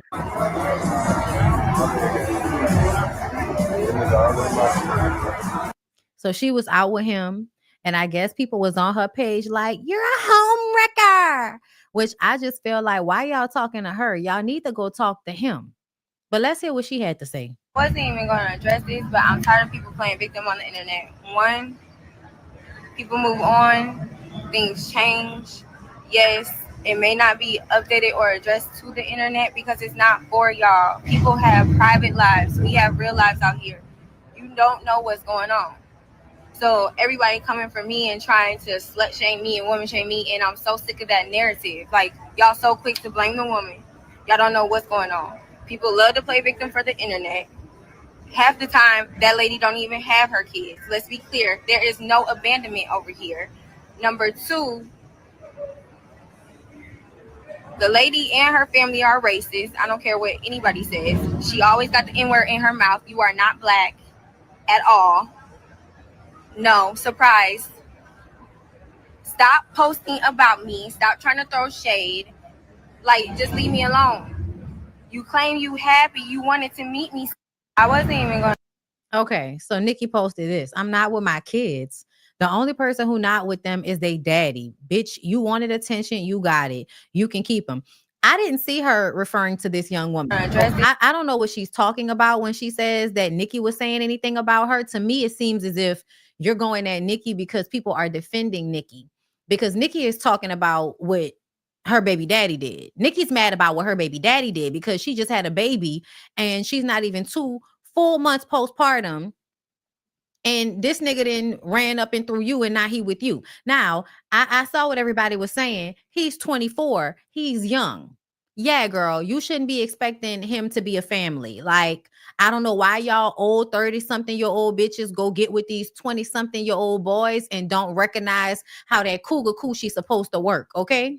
Cougar coochie is supposed to be for a good time, not a long time, okay? Them niggas want to be taken care of by some old cougar coochie. Cougar coochie, the dick that's they age is going to sleep now for the most part. So they with the young men because they coochie still popping, okay? You went and had babies by him. That's great. That's fine. You come from a rich family. You and your child will be fine either way. But to expect this whole family life, I don't understand why y'all are still living in so much delusion as it pertains to these men. And I know the men are telling you these are the things that they want, but I need for you to pay attention to the world. Pay attention to what's going on around you. And what's going on around you a lot of the time is that men in their 20s is not running to marry anybody, especially if they are successful. They're not running to marry people. They shouldn't be running to marry anybody. Nikki, he's 24. He shouldn't be trying to marry you, and you shouldn't be trying to marry him. Get your baby and go. FYI, he told me on a text she's pregnant. Coward, pathetic shit. So to me, all Nikki shit is about him. I don't know why old girl, going towards Nikki talking about, oh, Nikki's race and her family's race. Yeah, we know, girl. We remember Loving Hip Hop Hollywood. That has nothing to do with this. That lady is talking about going through postpartum and that man leaving her 2 months after having a fucking baby. She is very much has every right to feel away. She has every right to feel away because he probably was fucking with you while she was pregnant. You could have waited a little longer. You could have waited a little longer, but I'm guessing old girl wanted her spot to be amplified expeditiously. So you went ahead and dropped Nikki with the brand new baby and moved on with this other girl. I feel like you can't keep people in relationships, but at the same time, you already know that means that boy is not going to be the parent that he's supposed to be in these early months. If he's not in a household with her, if he's not in a relationship with her in the first 6 months of her having that baby, he's not giving her the help that she needs. But that should be fine because Nikki got bank in a family that has bank. So she should have everything she needs any fucking way. Okay. I know that mama and her dark eyeliner and her Elvira wig is down there with them grandbabies being a good grandmother. Okay. So to me, I understand Nikki's pain, and I think she's very much entitled to have that pain. And from what it sounds like, she wouldn't have said anything publicly if y'all wouldn't keep sending her the shit, because now he's out and about in public with this woman. And so now a conversation has to be had because people are adding her like she don't know what's going on. And I even understand the girl saying something. Just why is the energy towards Nikki? Nikki has every right to get on the internet and talk about how that fuck nigga played her. And I want you to be prepared for how that fuck nigga gonna play you. Because if you think you different, like 50 Cent's son said, you thought you was different. Now, why the fuck would you think that? Why would you think you was different? I need y'all to understand how the person is, who the person is. They not gonna be different for you. Not eating lamb and hummus, bitch. I'm dead. I just, it's a mess. It's a mess, but it's not a surprise. That's what fuck niggas do. That's Don't be surprised, girl. Just understand it's you and your baby, girl. Just be worrying about you, and your baby, girl. That's what you need to keep in mind. That's what you need to keep worrying about. That's it. That's all. Don't worry about nothing else. Let's get into the Kodak Black and MJ of it all. Like, y'all know, I really did not know who this girl was until I started watching Wags on Netflix, right? This is the girl that was crashing out over Kodak. And I was like, not the skid mark, girl. What's going on? So Kodak Black calls out his baby mama, MJ, for using his name as clout to land spot on Sherelle Rosado's former show on Netflix. What was the point of being with you if she wasn't going to use being with you for something? Like, what was the point? What would have been the point to be in a disrespectful relationship with a crash out crackhead? Like, what would be the best part of that if she's not using your fame to benefit herself? I never understand why y'all get mad at women for using their attachment to you to push themselves forward, especially once y'all are no longer in relationships. You done moved on. Like, I got a baby for you, nigga. I'm absolutely gonna be using the fact that I'm your baby mama to my advantage. The fuck? Maybe you should not have babies if you don't want people to use that. Like, I don't know. Either way, I guess he posted this. Good evening, Sherelle. I'm reaching out to you because I really want to work with you. I'm 20 years old. I'm a licensed realtor. You may have seen my pics in the blogs because of my child's father, who is known as Kodak Black. I want to be more than a rapper's baby mama. I feel like I'd be an asset. Okay, so this is somebody that's trying to do something with their life. And what did he say? The fuck my head got to do with this? Like, what? Like, what you mean what your head got to do with this? She said, I feel like I'd be an asset to the show brokerage because of my potential connections through my daughter's dad. I would love for you to put me under your... She's probably already created these connections because of when she was with you. So, like, what do you mean? Shaking my head, don't even know what you want to be. Like, bitch, you do or you don't. And that's your daddy head.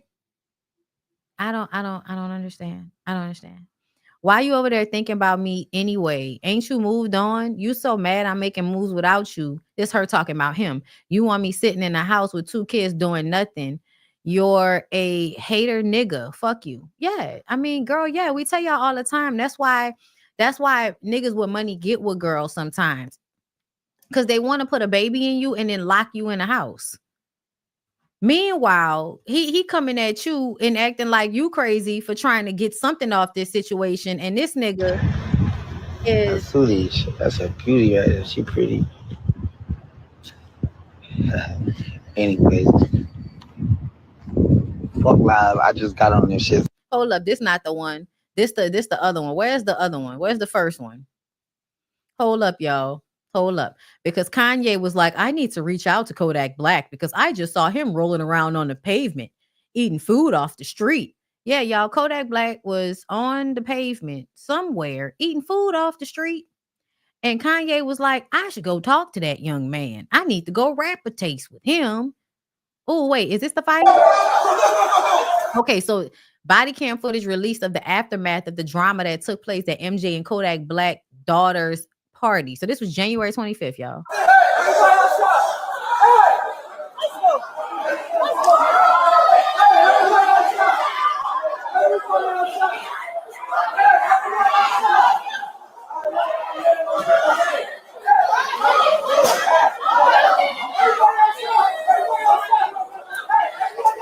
I hear children crying.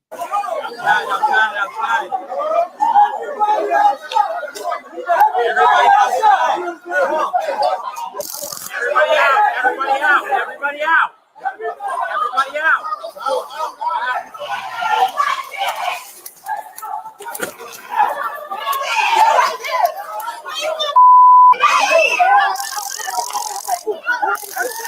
Back up.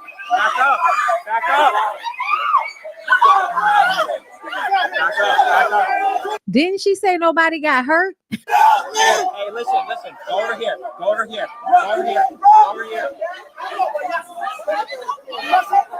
Now they about to tase the baby. I don't know. Just people. Everyone's fighting.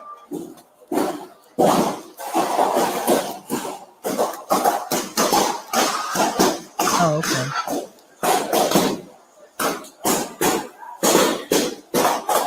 Child, it looked like that's just the body cam footage. But the fact that so many like police officers had to be there with their guns, with they taser guns out and all of that shit, like also that you could fight some bitch over a crackhead. Y'all pray for the people. Let me see. Why is it not on here? Y'all, let me go to on site so I can find it, because I could have sworn I saved the shit of him being in the middle of the street. But the way MJ tried to act like that situation wasn't that bad, girl. Yes, it was. Like you ruined your baby's birthday party for what? To fight over a crackhead? My God, today. My God, today. Hold up, y'all. I'm mad because I could have sworn that I had saved the original clip of Kodak Black, laid out on the street eating off the floor. But Kanye was like, oh gosh, I need to reach out to him. I need to talk to him. And I'm trying to figure out why they would not post the clip that they're talking about when they post his response. Like, stupid shit. Oh, y'all, why I gotta go all of this way back? Has it really been all of this shit going on? Yeah, okay. I'm about to be aggravated, y'all, because it don't even make no sense. Maybe I passed it up. I don't think so. Hold up, y'all. Like the video while I try to find this shit. Like, why I can keep finding this shit, but I can't find the one I'm actually looking for with this nigga laid out on the ground and all of this.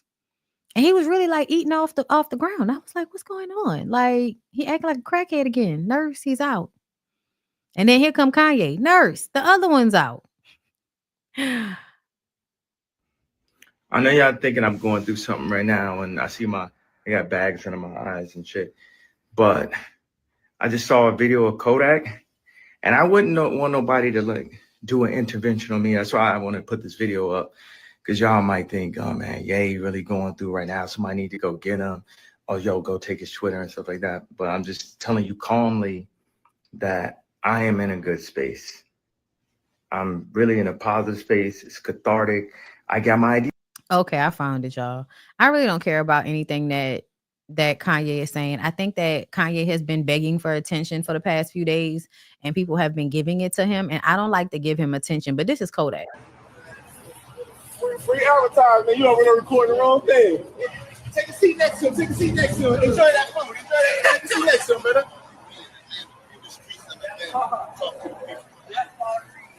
Okay. Hold on, I want to be part of that shit, bro. I want to join that, bro. I want to be down here.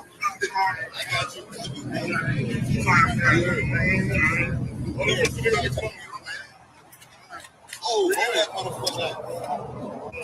Yeah, for the people.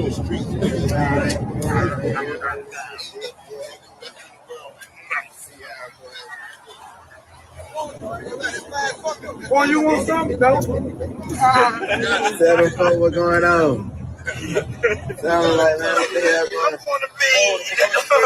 I'm on the bed. Come on, let's go.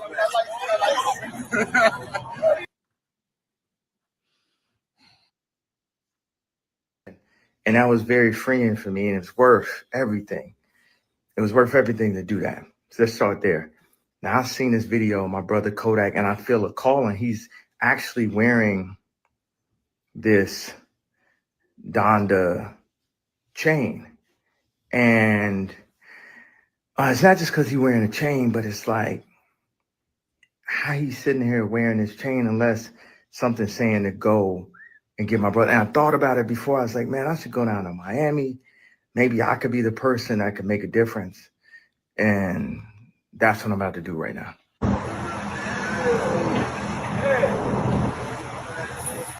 Okay, so I see the comments, right? Y'all laughing, but peer-to-peer intervention works. Yak just need rehab to go cold turkey. Yes, but who is gonna do the intervention for you?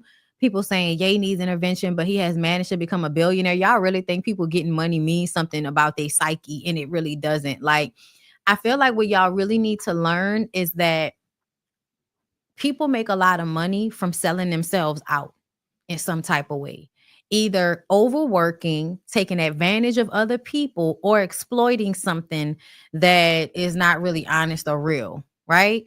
So, or rage baiting.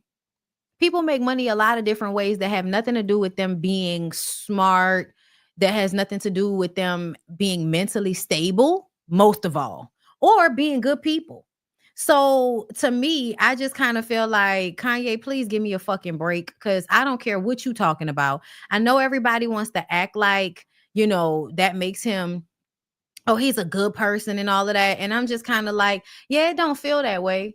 It don't feel that way, because he absolutely, you know what I'm saying, continues to humiliate that woman. I feel like a lot of the men in hip hop showcase all of this care and reverence for other men, but when it comes to women or children, for that matter, I don't think they really give a fuck about nobody but themselves or people that remind them of themselves.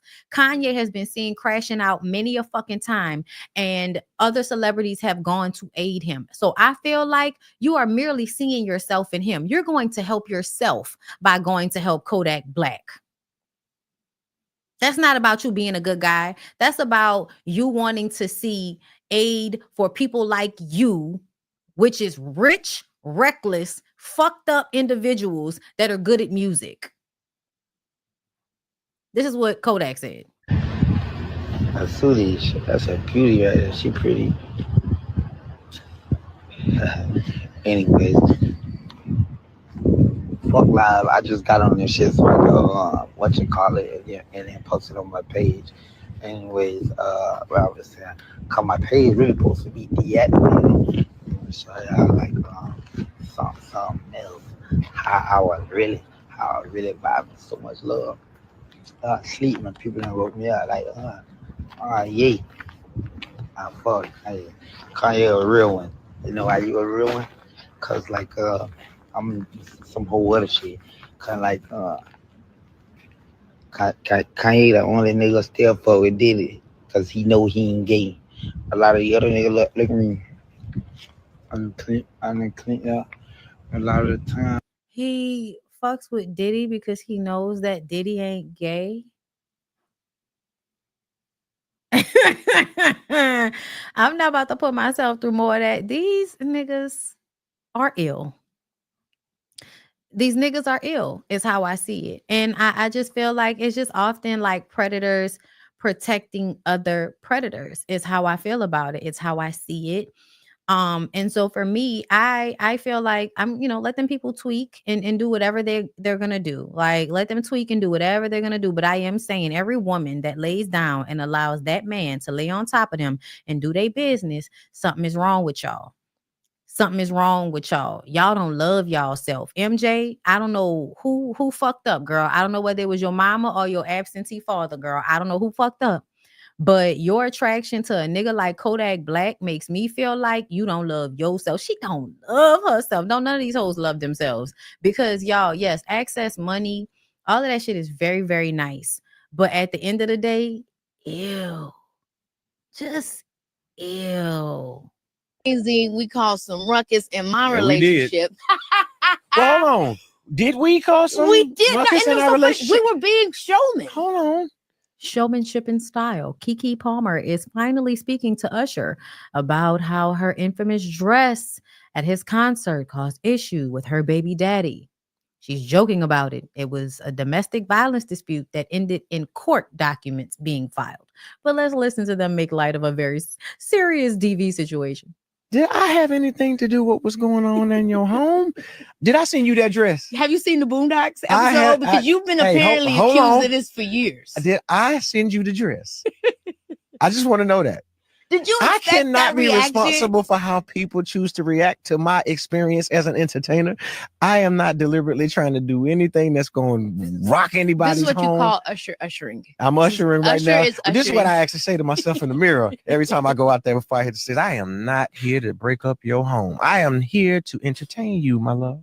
You know what I'm saying? No, but were you shocked No, I was actually, we were having a great time. We called some ruckus, and no, it was so fun. We It was said the the baby. coolest. I was like- and you always do these amazing, engaging moments with the audience. Like, I mean, you did it with Issa, with Taraji. Now you're doing some Cherry stuff. Now that's very rated R. You done added levels to it. Yeah. And the girls, we all love it. It's so fun.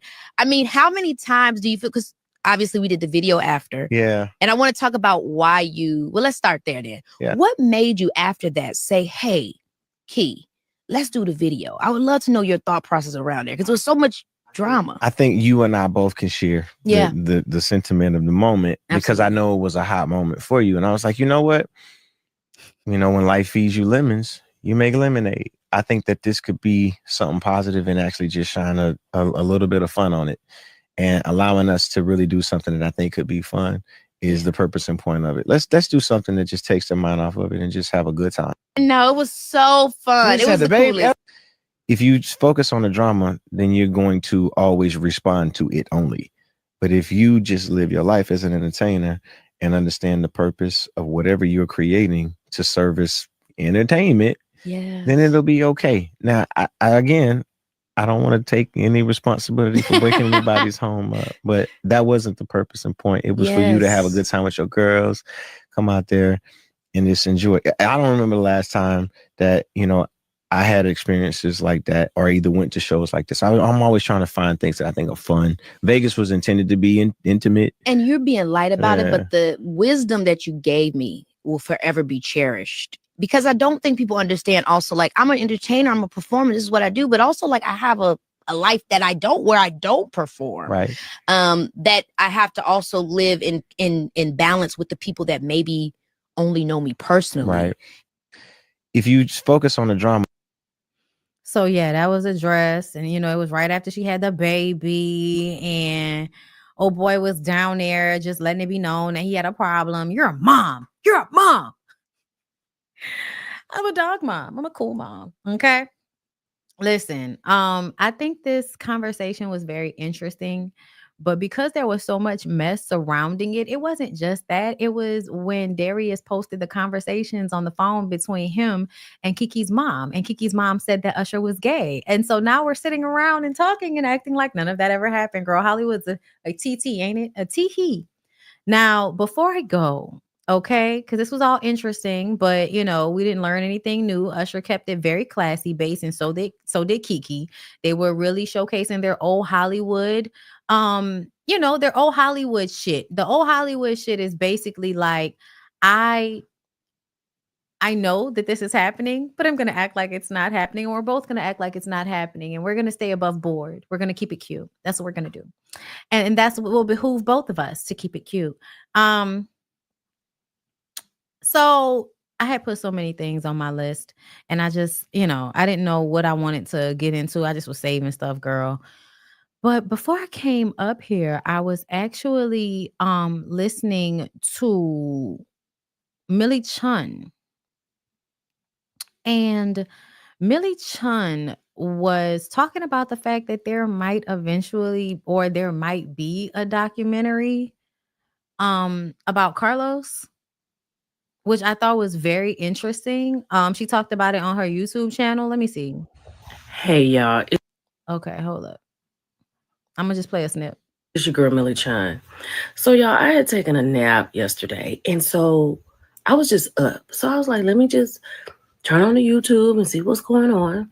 So I came across a Black Hollywood history, right? So they had this big story on about Carlos King and all of the trouble that he's into. Let's get into it.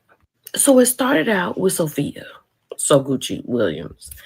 And she was like saying that So Gucci felt like after she realized what was really going on, this was more than content for the show. And by bringing on her husband's ex-wife without her knowing about it in the middle of her filming, it was to be messy, and this started to take a toll on her family. And then now, to be very clear, y'all know I don't care nothing about what So Gucci is talking about. I don't care nothing about that. You full of shit. However, I do feel like at some point Carlos was doing something that did not help this situation. Like whatever was being done, as far as bad production, I think it happened on Bell Collective. Shout out to Black Hollywood history. Yes, this is a video from Black Hollywood history, and I'm bringing it up, and y'all can watch Millie Chun's full video. But basically, this is like a culmination of people putting together how over the years, Carlos being an executive producer in reality TV has been plagued with a lot of mess and a lot of bad business practices, if you will. You know what I mean? From R&B divas. Y'all remember what happened with Elise Neal? Then there was a situation, I don't know what happened, but Encore always gave that something was amiss with that situation. I believe him and Todd were producing that show as well. And then Carlos' shows by himself, him being the person that was the executive producer on Real Housewives of Atlanta when the shit happened with Phaedra, Portia, and Candy. And what was actually talked about in this documentary is that it was actually some shit going on between Phaedra and Apollo. I guess Carlos wanted to do a documentary on Apollo.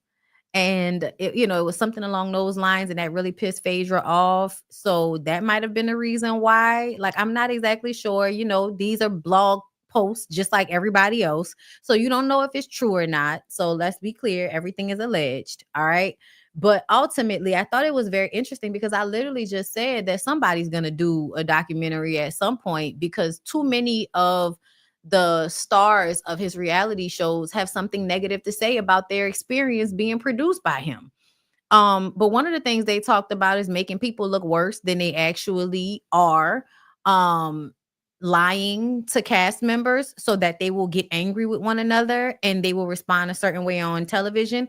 To be clear, I feel like that's a common practice. I don't think that's something that just Carlos does. I just think that because Carlos is the Black executive producer, and he's the one that's doing it at this level, he's going to be pointed at as you're fucking over people. Like, it's going to be that. But to me, I feel like what I'm hearing is common practice in reality TV for production teams to cause a stir with people so that they can get the right reaction when the cameras are rolling. That's usually how that goes. There's a show on Netflix about it with my girl, Sherry Appleby, from 2017 or something like that. I don't know if y'all remember that show, but she's a producer on a reality show, but like the Bachelor type show, and just showcasing how they would take people's personal moments and completely fuck over them. You know what I'm saying? So like it's a thing for them to lie to people. It's a thing. But I do wonder if there has been more impropriety than we know about. So that's something for us to check out. But I was mentioning it because I had already said it's obvious that that's going to be down the pipeline at some point. What happened to Elise Neal? So apparently, and it's been a lot of shit, but Elise Neal was on R&B Divas, and there was something that happened with a light or something where she was harmed or hurt because of production. Because of some equipment or something like that, she was hurt, and I don't believe they handled her the right way, if I'm recalling. Okay, but she has been somebody that spoke out against how production was on Hollywood Divas. Thank you. But y'all know Hollywood Divas and R&B Divas were basically the same franchise, just from different aspects in different places. Okay, but yes, the show I'm talking about is Unreal. Unreal on Netflix covers how, producers are terrible people for the most part. Producers are terrible people for the most part. That's why I don't know why everybody's so surprised that Sonny is a, alpha self-ass person. That's a mentality that comes with being a producer on a reality show. There's an interview of Sweet Tea admitting that Toya and Simone wanted her to have beef with Quad. I probably saved that. And I told y'all that would make sense to me. First of all, Simone is always mad at Quad. I wish she would get over it, but she's always mad at her. I guess ever since Quad stopped letting her be her OBGYN, they've been beefed out ever since. Girl, I don't know. But I told y'all that I think Toya is envious of Quad, and I don't really see why other people can't see it. Like, I don't get what y'all can't see about it. Like, to me, it's very, very clear. I'm not saying that Toya isn't happy in her life. Like, I think Eugene is great. I think he's one of the best husbands on the show, like on any reality show ever, to be honest. Like, Eugene, is forward thinking and progressive and seems, supportive, and like he know who he with, and he can get with her sometimes without it being like extremely misogynistic and disrespectful. Like, we all love their relationship. That does not change the fact that Toya is still a young woman that wishes she was out in the street thotting and bopping when it comes to getting dick. Like, y'all can say what y'all want to, but Toya wants to be bend over, busted open, like, you know what I'm saying, spread eagle, fuck at, like, she want to have a good young coochie time.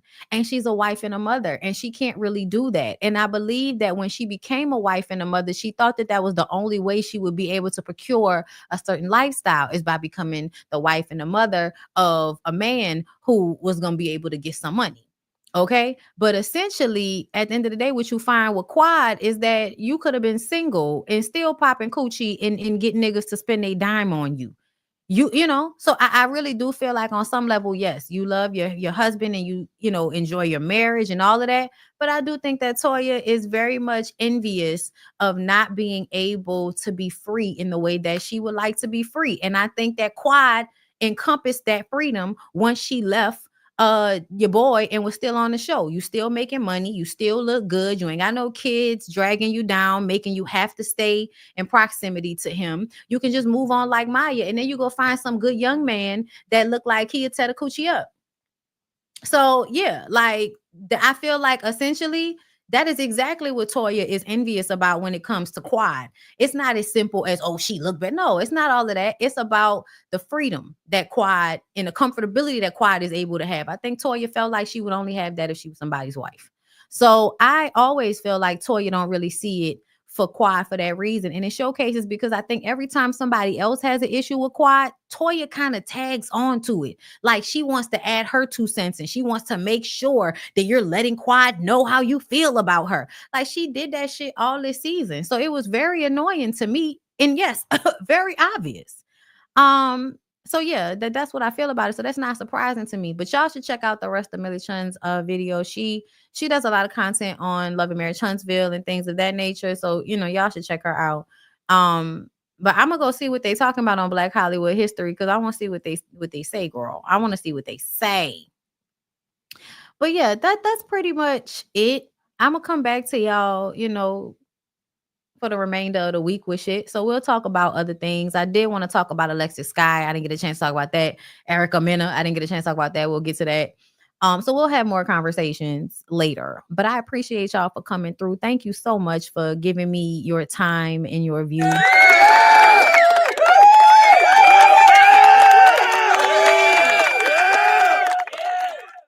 I hope you enjoyed it. I hope it was enjoyable. I love y'all. I appreciate y'all. Y'all have a good rest of y'all day. And I'm gonna see y'all tomorrow.